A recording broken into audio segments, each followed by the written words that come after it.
Welcome to the Coffee Break with Bryan.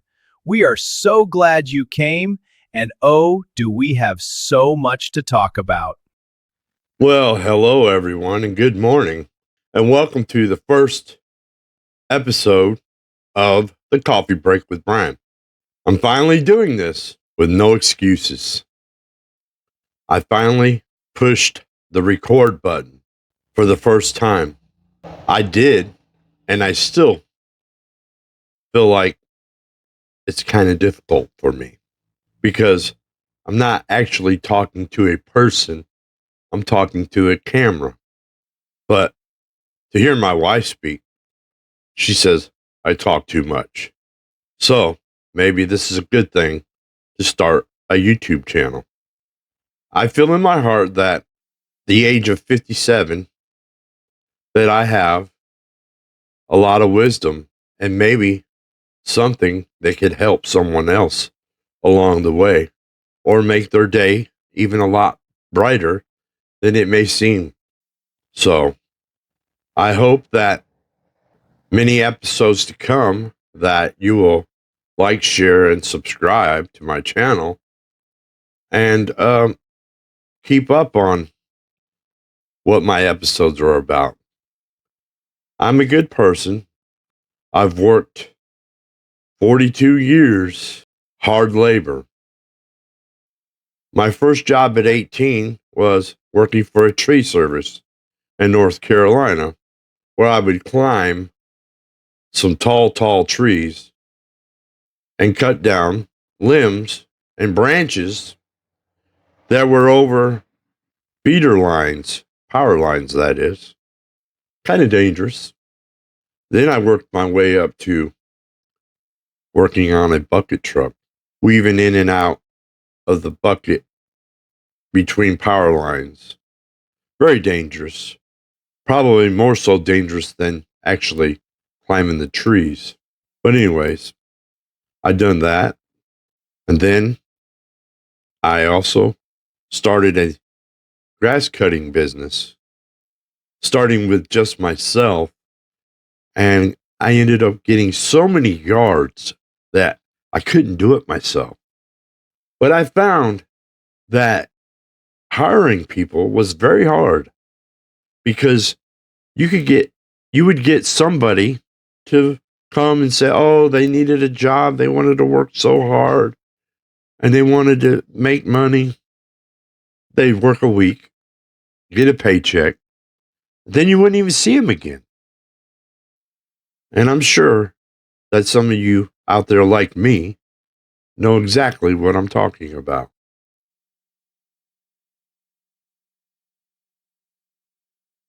This ADHD that the doctor diagnosed me with, I'm not making up any excuses, but my wife asked me, she's a nurse.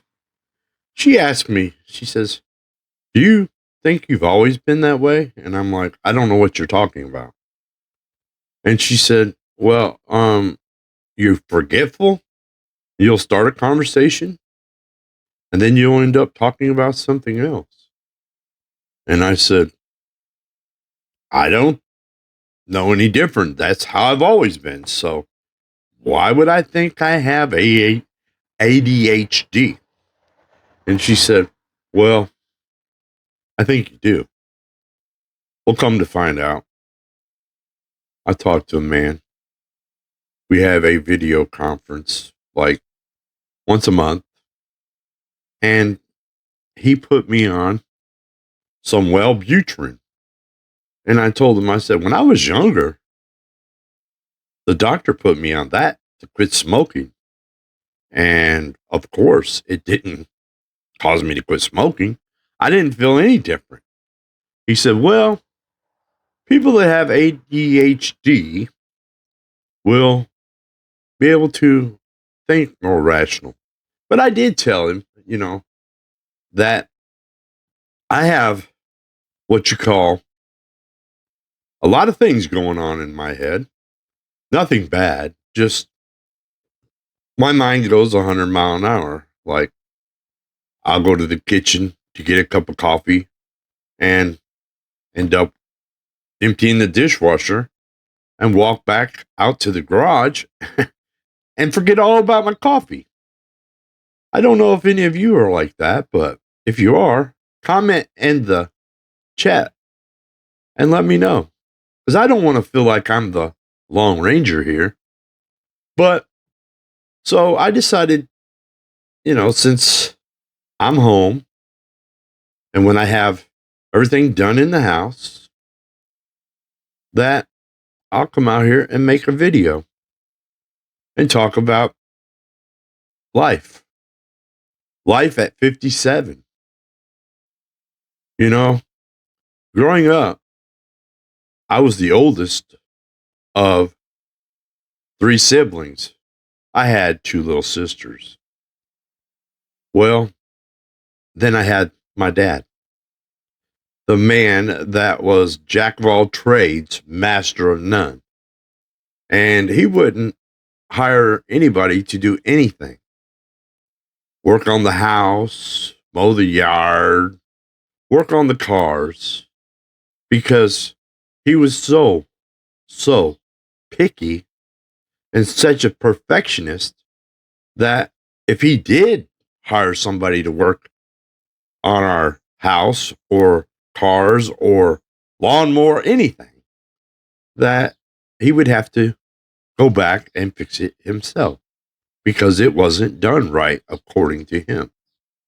Well, when I got older, like maybe 15, 14, somewhere around there, he would ask me to help him. And, when I was that young, I wanted to be the kid, go out and ride my bike, ride my dirt bike, and just play with my friends and enjoy life. But he always seemed to have something for me to do. So I resented him for that. But as I got older, I found myself doing the same exact thing. But when I had my kids, I never asked them to help me. I figured I didn't like it, so why would I do that to them? But once in a while, I would offer them some money to help me. But of course, kids in a rush, in a hurry, they would do a half-butted job. So, that being said, I just done it myself. Just that way I didn't have to do it twice, if you know what I mean. But I love my kids. And they're all grown and out of the house. And have their own families. I have 8, 9, 10, 11 grandchildren. 3 of them are my step-grandchildren with my wife. They are 3 amazing, very smart kids that you just adore. And I'm sure that you have grandchildren or maybe getting ready to have grandchildren, and you're going to love them. Love them like no other. But the thing of it is, now that I'm 57 years old, I've had blood clots in my leg because I decided to take the 4-wheeler out and end up crashing it and broke my ankle when I was younger. And when it got time to go deer hunting, I took myself up out of that wheelchair and took the, I don't know if you call it a cast or a boot or whatever you want to call it, but I took it off and I went deer hunting for the very first time. And I was sitting on a log with a 12 gauge, mind you. Here, and then next thing you know, here comes a deer. And I'm like to myself, what am I supposed to do? So I took the gun off safety, raised it up, and I shot at it. It was like 20 feet away. And it was like I was up on a hill and the deer was down in sort of a little dip valley, whatever you want to call it. And I didn't honestly know if I shot the deer. But I was a little bit scared, a little bit paranoid because, see, I never done something like that. I've never shot nothing. I've never had it in my heart. I've never been a gun person. But I wanted to do something that I've never done. So I done it. Well, I got up out of that little place where I was at, sitting on that log, and looked and walked over so I could see it. Well, I seen the deer raising up and down, up and down. And then it finally died. So once I got it to the point where I got over the barbed wire fence and decided, now I have a broken ankle. How am I going to drag this deer up this hill and then back down the mountain? This was in Virginia at my uncle's place. So I got it down, pulled it up over the fence, dragged it down the hill, and gutted it. And I'd never done nothing like that before in my life. And I was like, oof, this is just getting worse and worse and worse. And then I go down and I have to watch a YouTube video because I don't even know how to clean it. So what do? I hang it up in the barn. Well, first of all, I threw a rope over the rafters, tied it around the feet of the deer, and then pulled it backwards with the four-wheeler, and then shut the four-wheeler off. And started to watch a YouTube video to see just how to do this. Well, I finally done it. But the deer are very small in Virginia. So by the time I was done, I had a 5-gallon bucket of meat. And I'm thinking, all this work for that. All this work for that little bucket of meat. And then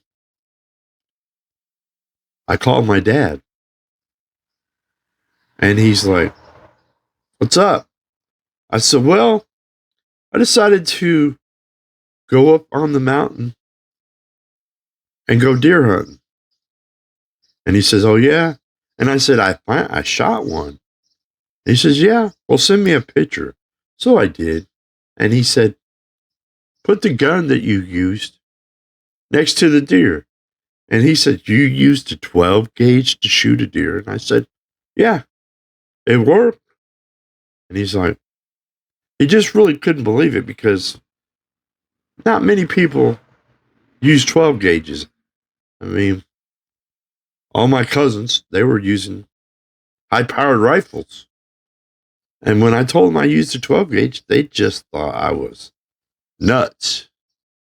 But, the deer wasn't that far away. And, I did it. But anyways, I just thought I'd tell you that little story. But having grandkids are so much fun. And now that I have that problem with my ankle, I find it very hard to just get out there and play with the kids like I want to. And it bothers me because I want to jump, run, and play just like them. In my mind, I could do all those things. But when I get up, it's like, what are you doing? I mean, how many of you can relate to that? And then now, ADHD, what's next? But then I have high blood pressure. And I take an inhaler for my ADHD stuff going on here. But for my COPD, I take an inhaler twice a day. And it really does help because last year I could try to go out here and mow the grass.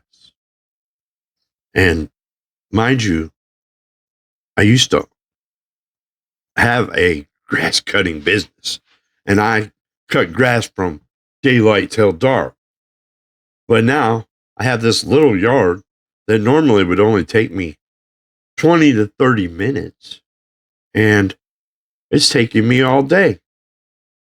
My front yard would take the average Joe 5 minutes to cut. But I'd go out there, I'd cut about 2 strips, and then I'd have to go in there and sit in the garage and relax for a minute. And then I'd go back out there, do it again. But the backyard's a little bit bigger. So anyhow, I noticed that. And this year, everybody's out mowing the grass. And I'm thinking to myself, yeah, I feel a lot better this year than I did last year, especially now that I got this inhaler. And I'll be able to cut the grass, no problem.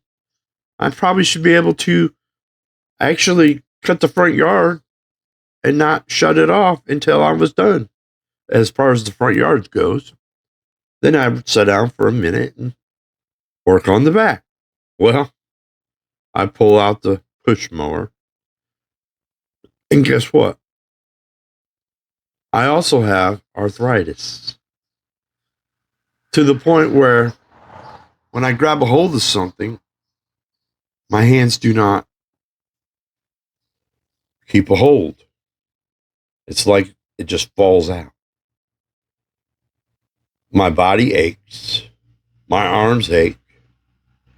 And I just feel like I'm falling apart. So then I went out there, like I said, because I thought, well, I'll be able to cut this grass in no time at all.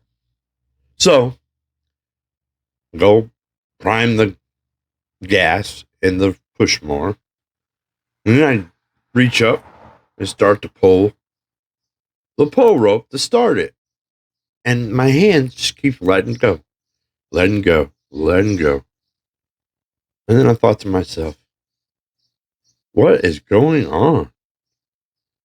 Because I'm in denial.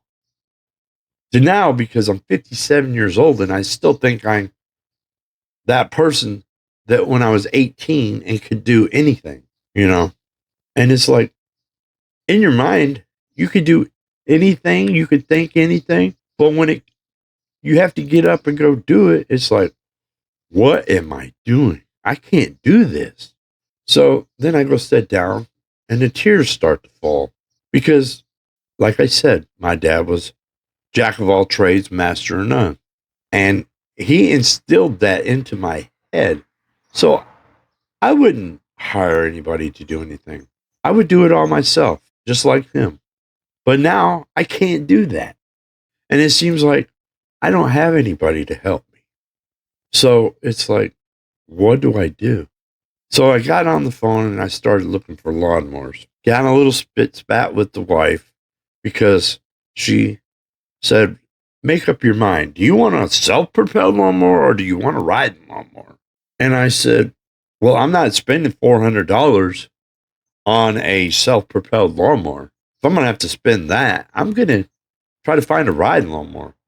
And she says, do whatever, because I guess that ADD is flaring up and she doesn't want to argue with me.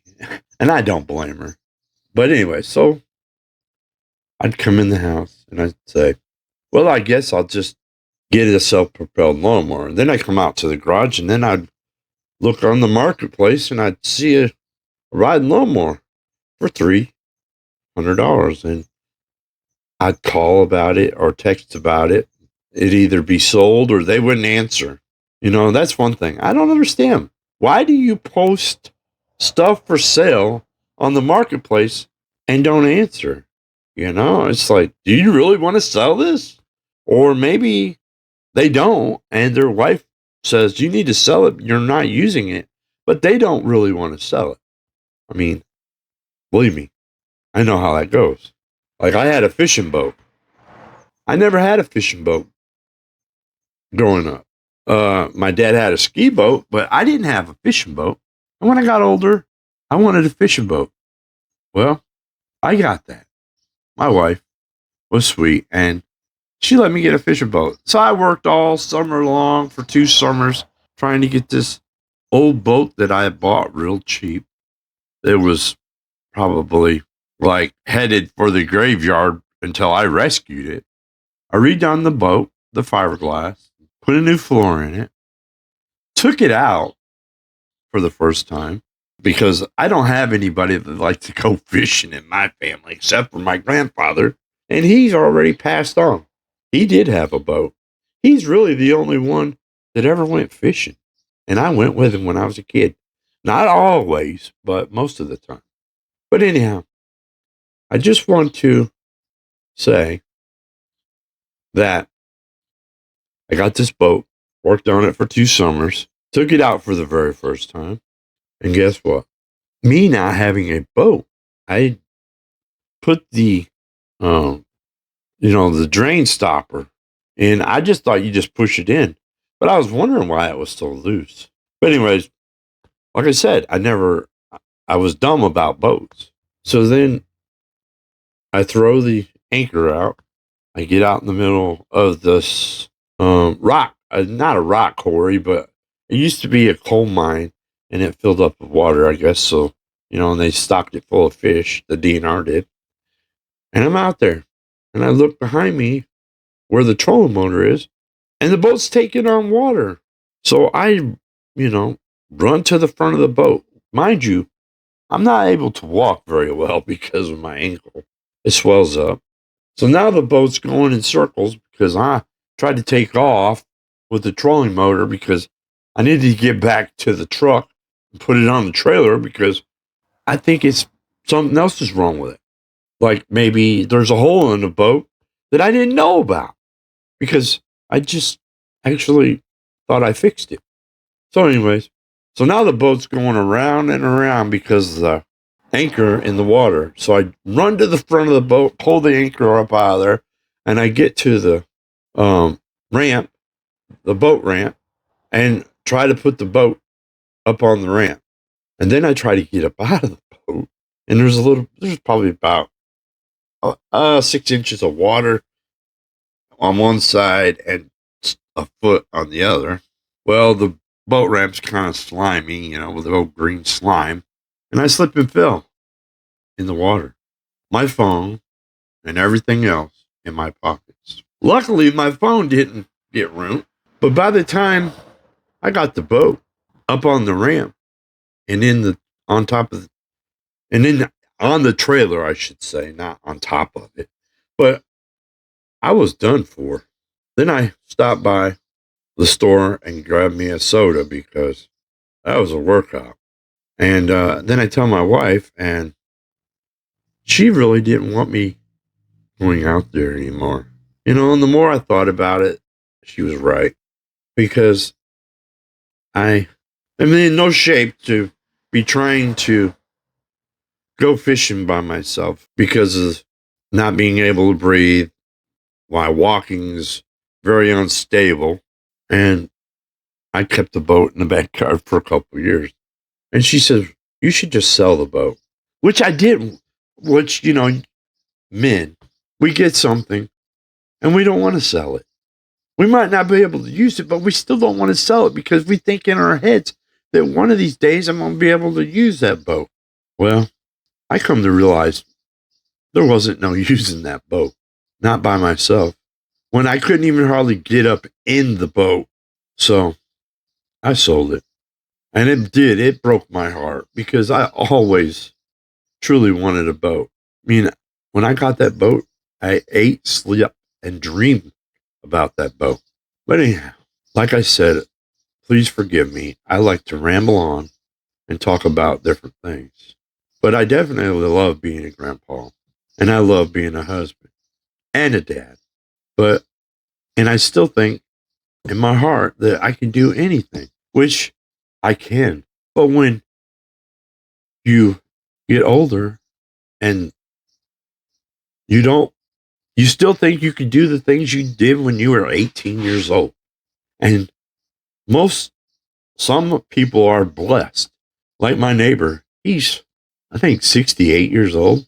This man can crouch down, roll over, up under a car, jump up, ride a bicycle.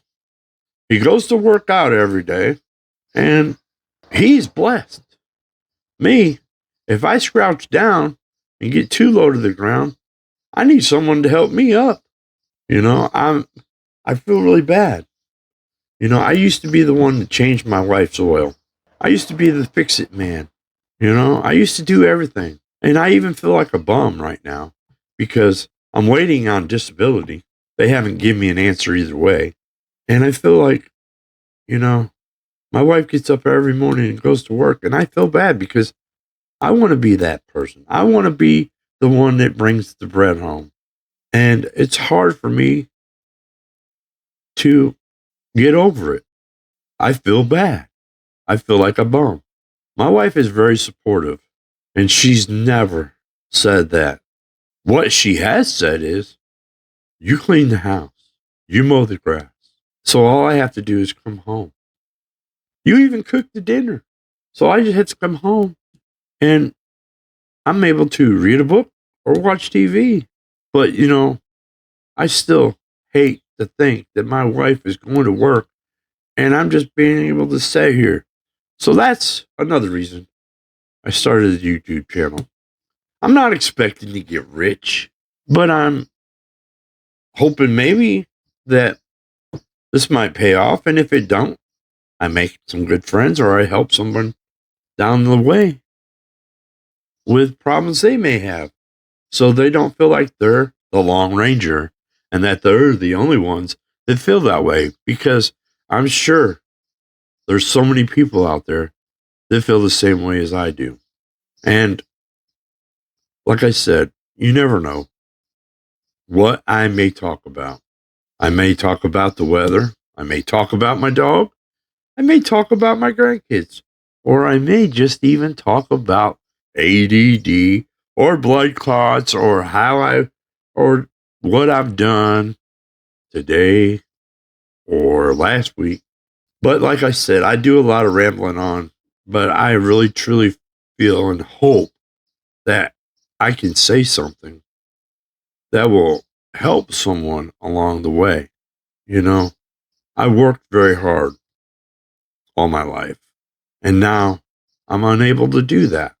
And it bothers me. And I'm sure there's tons of you out there that feel the same way. Like right now, I need to probably end this video because I need to stand up because my legs are starting to really hurt really bad. I need to get me a better chair. But I feel most comfortable out here in my garage. Well, you can call it a garage, but everybody in my family, my kids, whatever, they have so much. They use this for their store all. I tell them, there's a storage lot down the road. And they say, why should we go there when we can just put it in your garage? Well, so don't mind the mess.